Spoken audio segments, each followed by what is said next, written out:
Yun no, mga kaisda. So, mga kaisda, mag-a-update na naman tayo sa ating maliit na barracks.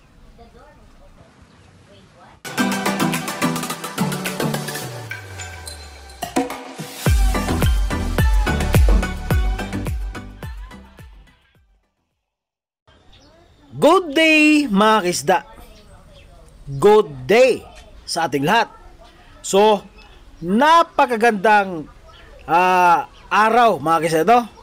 Maganda ang sikat ng araw dahil hindi maulan at hindi din mainit. Sakto lang mga kaisda, no?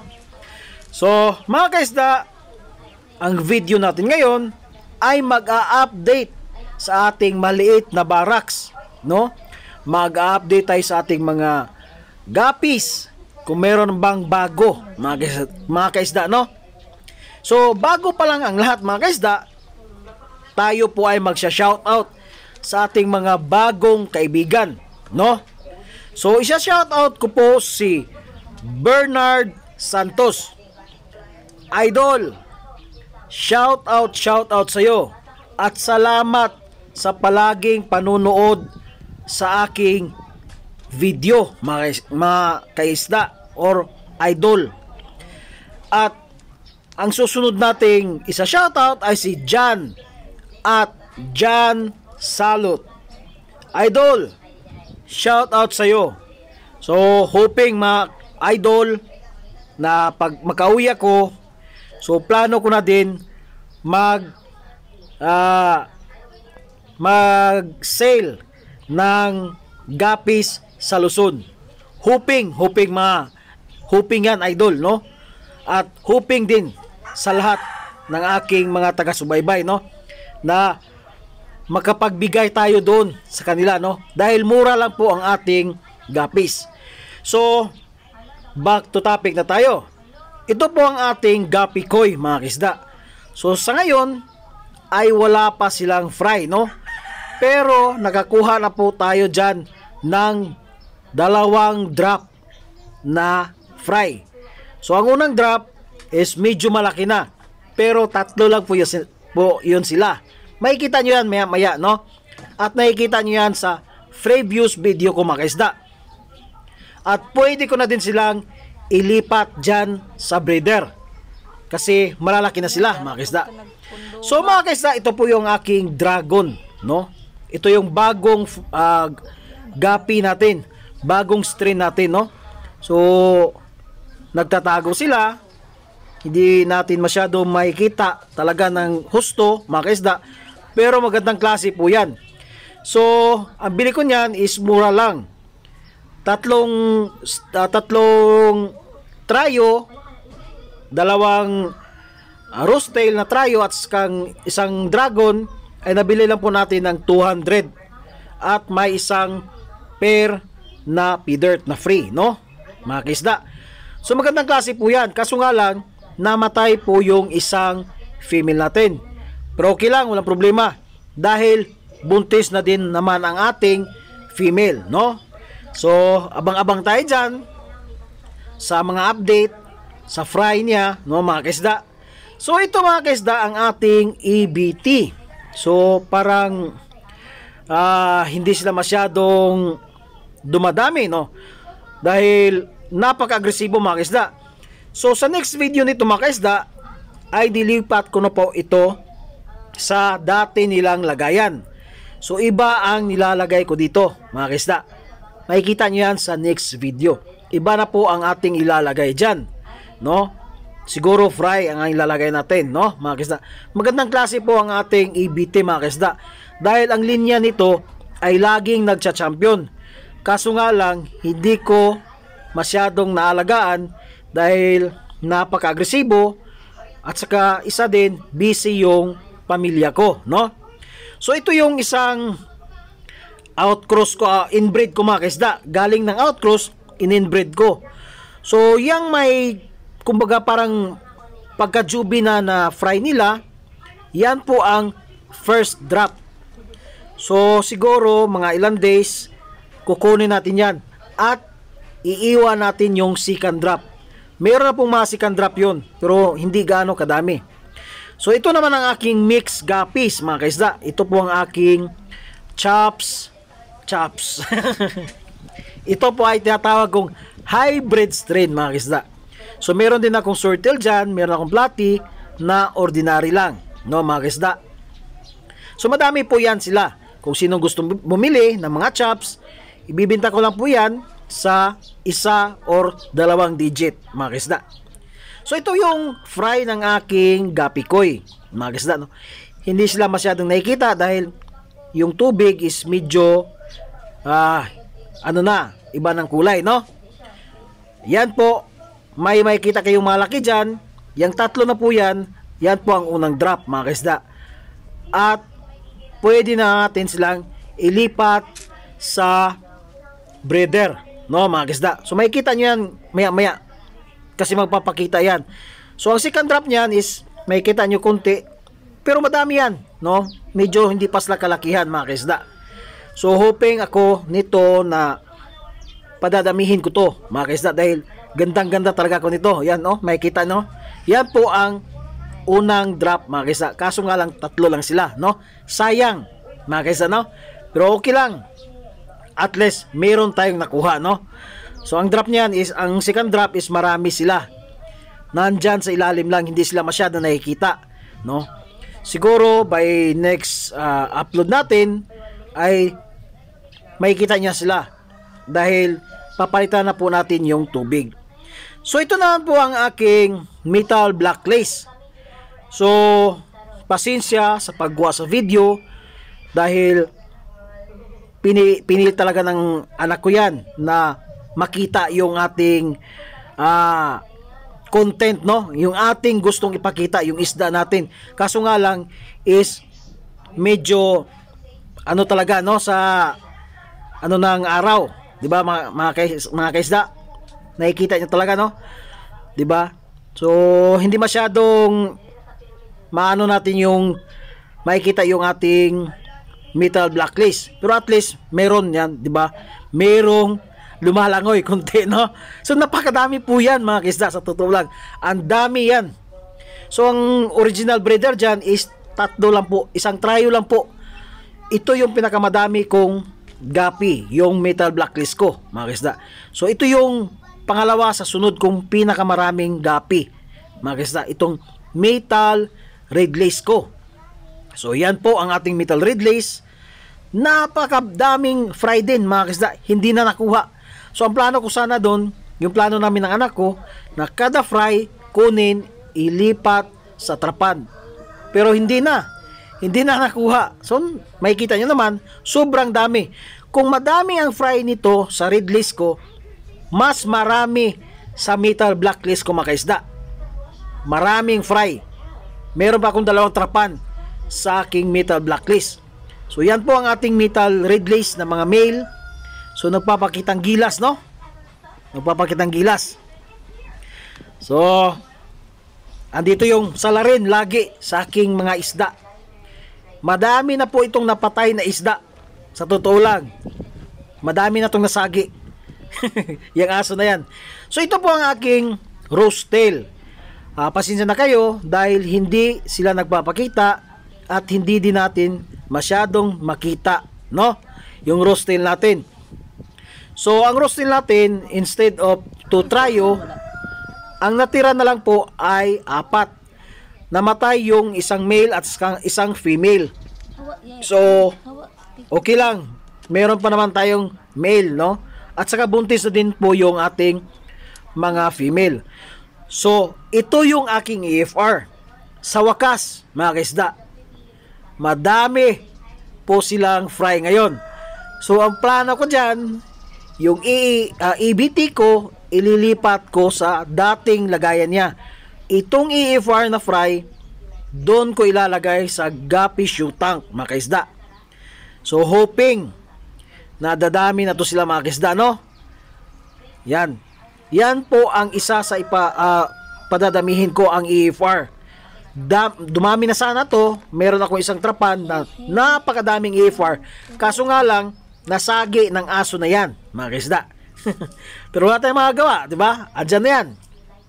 So ito naman po ang aking original breeder na HBB, no?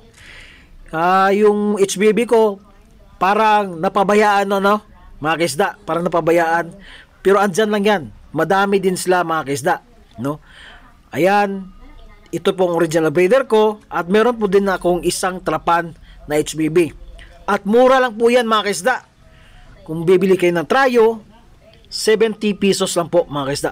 Sa totoo lang, 70 to 80 pesos lang po ang aking tryo ng aking HBB, mga kaisda, no?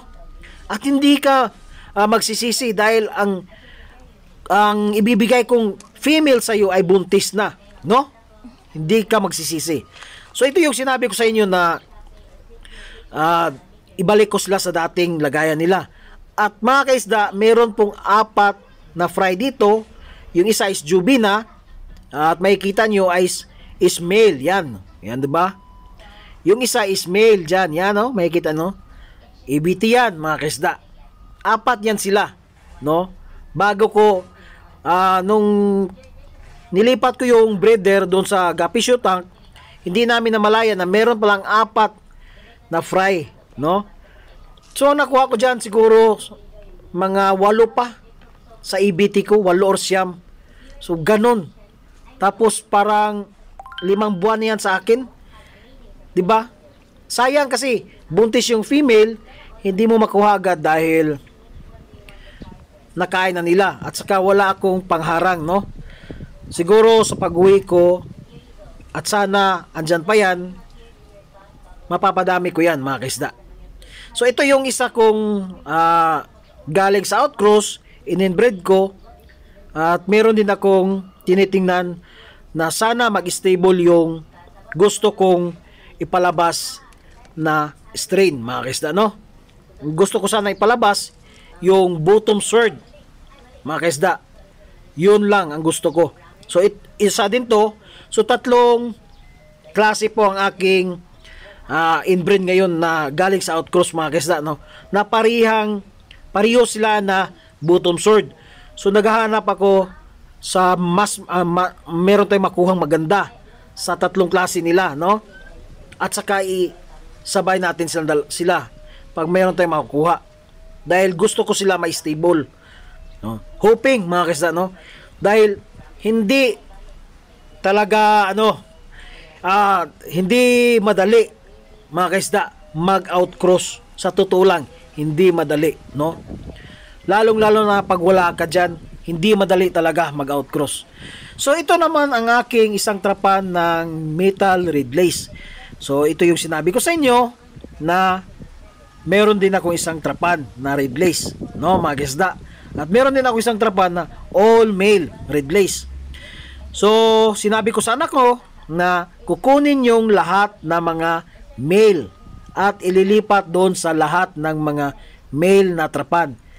Siguro by next upload natin is nalipat na ng ating lagayan, no, ang lahat ng male.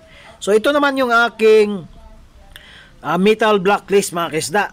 So isa tong trapan. Meron pang isang trapan yan, mga kaisda. At meron ding ibang klaseng male. So tatanggalin natin yan, ikakaling natin yan, no? Andyan, ilalagay natin sa rip tab sa lahat ng mga hybrid strain ko or chop-chops. No, yan po, mga kaisda, no? Isa yan sa pinakamaganda kong gapis, itong metal blacklist, mga kaisda, no? Hindi kayo magsisisi. Pero pag nakabili kayo sa akin, dapat magkaling kayo dahil meron talagang lalabas na transparent tail na male, mga kaisda. So ito naman ang aking metal Waikiki. So makikita nyo, malaki din yung female dyan, buntis na din yung iba, at yung mga male dyan ay sinabi ko sa anak ko na kukunin at ililipat doon sa all male na trapan, mga kaisda. So 3 trapan po ang ating Waikiki, mga kaisda, no? So magandang klase po ang ating female din, magandang pattern yung buntot nila, mga kaisda. At hindi kayo magsisisi. Ang binta ko niyan is 150 or 200. Depende yan. Pati yung metal blacklist ko at red list ko. So ito naman ang aking isang bagong guppy strain. Itong Yellow Mecha Reef. So sa dating sa previous video ko, nasabi ko sa inyo na ito po ay freebies ng aking dual air pump, no? Binigyan tayo ng freebies. So hoping tayo na dadami ito mga kisda, dahil sa nakikita ko yung isang female natin ay buntis na mga kisda, no? Yellow Mecha Reef, abang-abang kayo sa update niyan mga kisda. At ito naman ang ating Yellow Pingo, no? At sa wakas mga kisda, yung Yellow Pingo natin is meron ng fry. So hindi nakuha, andyan lang. Pero hindi naman siguro aggressive yung Yellow Pingo natin. Hinayaan ko lang yan dyan. Yan, makikita nyo. Madami po, sabi ng anak ko. Madami po yung fry nila. So nagpapasalamat tayo dahil meron na silang fry mga kisda, no? Yan po ang ating Yellow Pingo at padadamihin natin yan. So ito yung dalawa tong female na to na nilagay ko dyan dahil transparent pong tail niyan. At siguro ililipat ko yan mga kisda. Dahil ang plano ko sana is inbreed ko sa male na titingnan ko. Pero parang pangit ang kinalabasan. So ang punta niyan is chops mga kisda, no? So ito yung ating Yellow Lace Top Sword. So medyo madami sila. At sa mga breeder din na trapan, doon din marami ding fry, no? Hindi na din nakuha, so hinayaan na lang. So padadamihin natin yun ng ating Yellow Lace Top Sword mga kisda. So ang nakalagay din dyan is female na red tail. Dalawang female red tail dyan. Ang i-inbreed ko nyan is yung red tail bottom sword, dahil sila po yung magkapatid. So ito yung sinabi ko sa inyo na itong isang male na para siyang yellow lace mga kaisda, no? Yan ang gusto ko sanang i-inbreed noon sa isang female na transparent yung buntot. Pero kaso nga lang is parang hindi ko nagustuhan. Dahil ang gusto ko nito is mag double sword siya mga kaisda. Pero parang hindi lumabas yung double sword. Di ba? So ito naman ang hindi yan top sword mga kaisda, hindi yan siya top sword. So ang nakalagay, ang ano nito is yung anong tawag nito?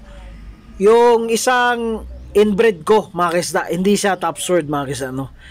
So hinayaan ko lang yan siya dyan na lumaki para makita natin kung ano ba may makita ba tayong potensyal, no? Nagapis at ililipat na naman natin mga kaisda, no? So yan po, hindi po siya top sword mga kaisda. So ito naman po ang aking mix to. Ay hindi pala, ito po yung aking HBB. Pasensya na, nakalimutan ko na talaga no? Ito po ang aking HBB mga kaisda, no?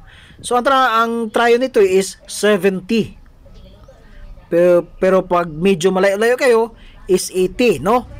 Dahil meron tayong shifting feed dyan mga kaisda, pag ganyan, no? So yan po ang aking HBB, magandang klase po yan, no? Magandang klase. Nagiging mura lang yan dahil madami pong HBB sa Bukidnon mga kaisda. So parang ordinaryo na lang po siya. So ito naman ang aking chops mga kaisda, hybrid strain kung tawagin ko. Ito po ay outcross ng AFR at saka Flamingo. So ito yung kinalabasan niya. So sana meron tayong makitang potensyal na gapi at potensyal na male at female, no mga kaisda, no? Maganda ng klase naman sila. Kaya hindi ko sila release kahit na mura sila, no? Ang bintahan. Hinayaan ko lang sila na dumami. So ito naman yung aking inbreed na double sword snake skin mga kaisda. Kapatid yan sa bottom sword mga kaisda. Pero meron isang nag double sword. So in-inbreed ko sa isang red tail na female. So ito na po yung kanilang unang fry, yung malaki na. Medyo may pagka juby na sila, no? So ito yun din ang second batch ng aking yung experiment ko na bottom sword. So ano tayo ng may makita tayong magandang klase, ililipat natin. Yung iba is sa chops na mapupunta, mga kisda, no? So yan po ang second batch. So ito naman ating isang metal blacklist, no? Yan. Magandang klase po ating metal blacklist, mga kaibigan, mga kaisda. Sa totoo lang, no? So madami na din sila, mga kaisda. Napakadami na nila. Tryo lang po ang ating puhunan. Isang tryo lang po at ito na yung resulta, no? Napakadami nila. 2 trapan. Nakita nyo ng isang trapan. Ito yung pangalawang trapan, mga kaisda. Madami yan. So yung male natin is medyo hindi madami yung magandang buntot na male. Dahil ang napakarami yung transparent na male. Kaya lipat-lipat mode sila, no? So ito yung ating yellow metal Waikiki, mga kaisda. Yellow King Cobra. High dorsal po yan.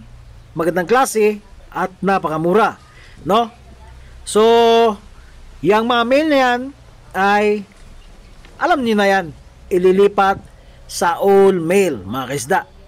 Yan po ang ating metal Waikiki. So ito naman ang ating metal Waikiki na lahat ay male. Yan, makikita nyo, mga kaisda. So nung may bumili dyan, dito siya kumuha ng male, mga kaisda, no? Diyan siya kumuha. Magandang klase. High dorsal, mga kaisda. Hindi kayo magsisisi sa 150 ninyo. Sa totoo lang.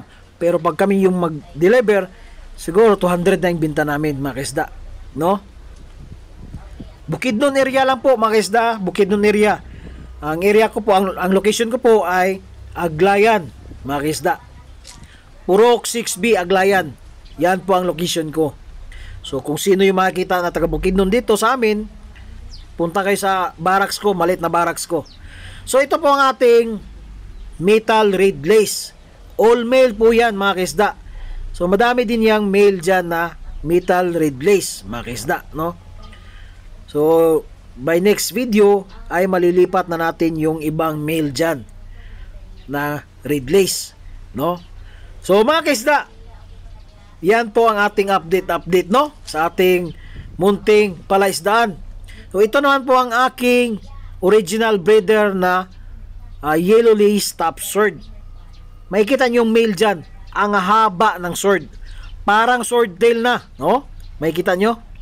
Ang haba talaga ng sword nila, mga kaisda. Yan po ating original breeder, mga kaisda, no? So yung mga maliliit dyan ay hindi na po nakuha. Madami din sila, no? Hinayaan na lang. Yan po ang ating original breeder, mga kaisda, sa ating yellow lace top sword. So ito din ang original breeder ko sa aking metal black lace, mga kaisda. Andyan pa rin yan, no? At yung mga fry dyan, hindi na din nakuha. Medyo madamay-damay din sila dyan, mga kaisda. Sa totoo lang. So mga kaisda, bago ko pa makalimutan po ang aking YouTube channel, ipopromote ko muna, ha. Kung hindi pa kayo naka-subscribe sa aking YouTube channel, please subscribe to my YouTube channel, like, share, and comment down below.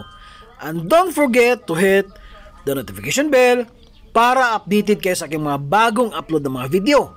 At kung gusto nyo po may shoutout sa next video, mga kaisda, please comment down below sa ating comment box, mga kaisda. At kung gusto nyo po may feature ang inyong barracks, punta po kayo sa description, mga kaisda. Sa pinakahuli, andun po ang aking FB account. Pwede niya ko i-DM or DM, mga kaisda, no? So yan lang po ang aking pag-promote sa aking maliit na YouTube channel. At mga kaisda, sana hindi kayo magsawa sa aking mga video, no, na paulit-ulit tayo nag-update, mga kaisda, no? Sana hindi nyo ako iwan hanggang dulo, mga kaisda. At ako'y nagpapasalamat sa inyo dahil andyan kayo palagi. Kada upload ko ng video ko, andyan kayo, merong bago na manunood. Sana dumami pa tayo, mga kaisda, no? Mga kaisda, yan lang po ang kunting hiling sa maliit na vlogger. Content creator pala, mga kaisda. So, sana sa next video nito, makikita na po natin yung kung ano yung nasa loob, no? Dahil napakadami nila dyan, mga kaisda. At tatanggalin natin na unti-unti yung mga halaman dyan, no? So, mga kaisda, maraming salamat talaga sa inyo. Dahil sa walang sawang pagsuporta nyo po sa aking maliit na YouTube channel. Lagi kong tatandaan na kung wala kayo, wala din ang channel ko, mga kaisda. Kayo po ang boss ko. Ba, parang ano na tayo dyan parang na ano tayo, na natin yung linya na yan mga kaisda, di ba? At mga kaisda, pasensya na po kayo dahil minsan bulol-bulo tayo, hindi nga minsan bulol nga tayo, no mga kaisda, no? Dahil alam nyo na, yan lang po ang ating update. Sana by next natin meron tayong bago na naman na maipakita sa inyo, mga kaisda. At lagi akong mag-update sa inyo palagi, mga kaisda, no? Dahil andyan kayo, lagi nanonood. Kaya agresibo din ako gumawa ng video para sa inyo. So mga kaisda, ako'y magpapasalamat na at magbababay. Happy farming. Bye-bye!